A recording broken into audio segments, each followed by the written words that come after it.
Abdiin Raggaasaa gara biyya Turkii deemee yaalamuu fi jedhame. Yaalamaaf deema. Bor yookiin iftaan yookiin har'a Turkiin gaa jechuudha.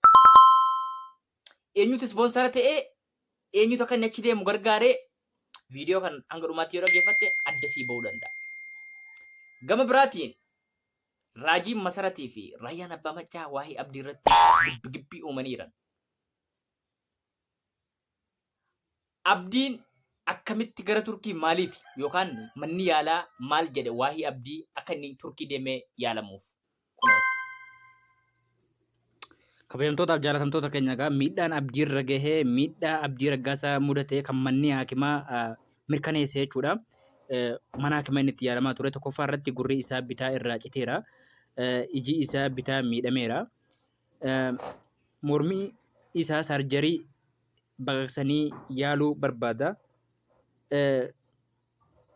Gama biraatiin egaa waraqaan kun waraqaa ragaa hospitaala Kaarlaand keessaa ji'a lama guutuu yaalamaa erga ture booda yeroo ammaa illee yaalii dabalataa fi biyya Turkii deemee yaalamuuf xiyyeeffannoo kana manni yaalaa baase.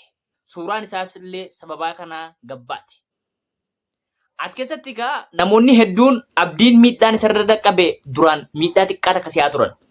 Yeroo viidiyoon kun bahuun asitti miidhaa jabaa ta'uu baranii qorannoo yookaan ragaalee manni yaalaa inni ji'oota lamaaf itti yaalamaa ture yeroo inni ragaalee kana baasu ammallee yaala jabaa akka isa barbaadu yeroo dubbatu namoonni islaamaa gurguddoon hayyuun nama islaamaa qofa osoo hin taane kiristaanonni illee gariin maallaqa qabaniin gargaaraa gariin ammoo bakka yaala isaanii ofii isaaniitti yoo dhukkubsatan itti yaalaman kanneen akka manneen amantaa bakka kadhannaa waldaalee garaagaraa akka inni dhufu barbaadaa turan jechuudha. Kunumtu gargaarsa bara.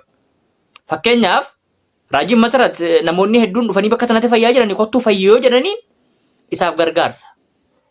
Garuu as keessatti poolitikaa siyaasaa waan amantaadhaan wal qabatuudhaaf waa xiqqoo sii dhiifame. Sinii galaa?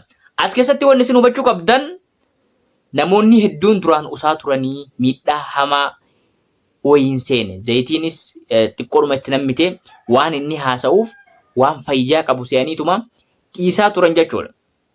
Amma garuu ergi manni haakimaa qorannoo kana baasee booda namoonni hedduun miira keessa galanii gargaarsa isaatti illee tattaaffataa jiran kunoo guyyoota muraasa keessatti akka inni gara biyya Turkii deemee sarjarii yookaan qaddoo ganaa godhamee jira jechuudha. As keessatti mee Raayyaan Abbaa Maccaa maal jedhe?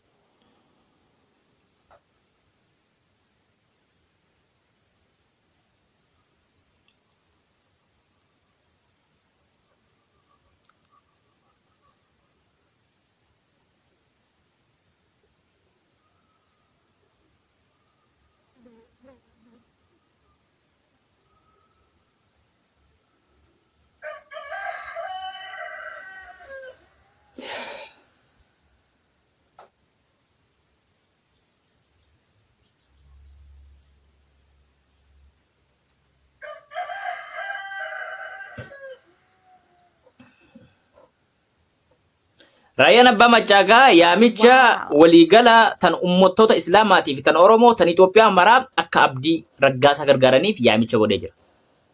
Yaamicha kana baay'ee takka gaariidha. Nullee taqabballee jirra. Duraanuu takka qalbiin keenya Abdii biraan dhaabbanne.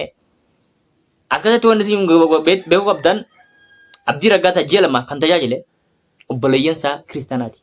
Bira ta'anii muslimtoonni biroo dhaquudhaaf fi viidiyoo waraabuudhaaf malee namni Abdii gargaaraa ture irra guddaan kiristiyaana.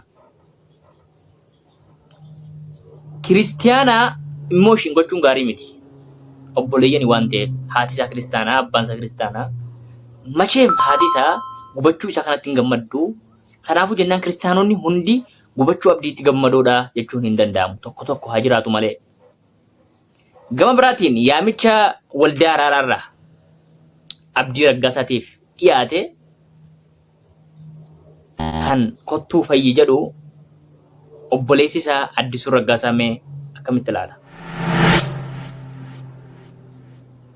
Abdiin du'ee reeffa isaa achitti hidhannee awwaallanna malee dhimma gara keessan dhufnee yookaan immoo gara waldaa araaraa deebinuuf tokkollee akka hin qabneen jabeessee isinitti hima.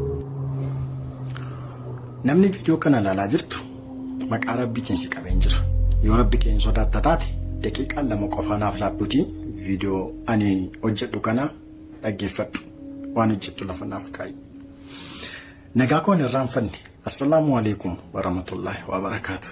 Nagaa keessanii anu obboleessi keessan nagaa kooti. Guyyaan irraa guyyaa Jumaataati. Guyyoota keessa guyyaa jaallatamaaf filatamaadha. Jumaa mubarak. Yaa sila innumti dhaqeetan bakka sanatti yaalama jedhee amantiin Islaamaa hin eeyyamu. Amantiin Islaamaa bakka itti yaalamtu hiriyaan akkamitti akka yaalamtu eessatti akka yaalamtuu fi bakka akkamitti akka yaalamtu sii kaa'ee jira. Bakka waa hin amantiitti dubbatamutti dhaqanii yaalamuun rakkoo biraati.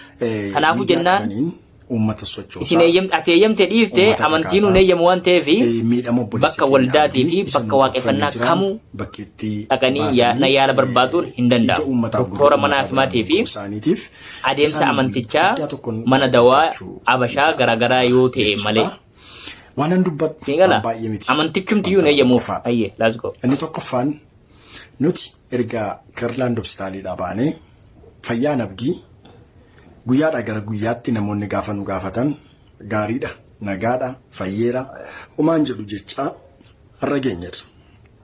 Kana kan gooneef jaallattoota keenya caalaa jibbitoonni yookaan du'a obboleessa keenya abdii, dhukkubsachuu obboleessa keenya abdii, fayya dhabeessa ta'uu obboleessa keenya abdiitti ganamaaf galgala gammachuu isaanii namoonni miidiyaa kanarraa akka isaan kanaan duraa ta'aa turan ammas ta'aa jiran argaa waan jirtaniif madaa keenya keessatti qabannee ba'aa keenyas immoo ofii baattannee hin jiraanna jenneetu ufamasiisnee turre. Egaa walumaa gala gabaabsee kanan dubbachuu barbaadu abdiin sa'aatii kanatti dhukkubbiin isarra jiru dhukkubbii baay'ee hammaataadha. Baay'ee ulfaataadha. Yalla obboleessa keenya Abdii Raggaasaa yeroo dhiyootti fayyaa isaatti rabbi haa deebisu. Haalli inni itti gubate miidhaa guddaa turratti dhaqqabe waan hangana jedhamee yaadamuu miti. Ilma namaatiin wanta akkasii gaarii miti. Rabbiin fayyaa isaa haa kennuufi. Miidhaan isaa egaa iji bitaa miidhamu, gurri isaa kun rakkoo uumu. Gurri isaa garuu irrumaa cite kan gubbaa kana malee keessi nagaa qabanii dhagaa jedhanii iji garuu sirriitti ilaalee addan baafatu yaala jabaa barbaada jedhamaa jira. Rabbiin fayyaa isaa yeroo dhiyootti isaaf kennee gara biyya isaa maatii isaatti haa deebisu jenna. Hin danda'a Rabbiin wanti biraa silaa miilli citee silaa yeruma sanayyuu fakkeenyaaf du'ee namoonni hedduun ni du'a. Silaa wanti itti namni zayitii ta'uu dhabee gaazii haasidii ta'e fuulli isaa kana caalaa miidhamuu mala. Viidiyoo lammaffaa irratti immoo akkamitti itti naxxe maaliif itti naxxee waan jedhamu ragaaleen tokko tokko walitti funaanadhaan jira. Kana qabannee dhiyaannaa lasgoo galatooma.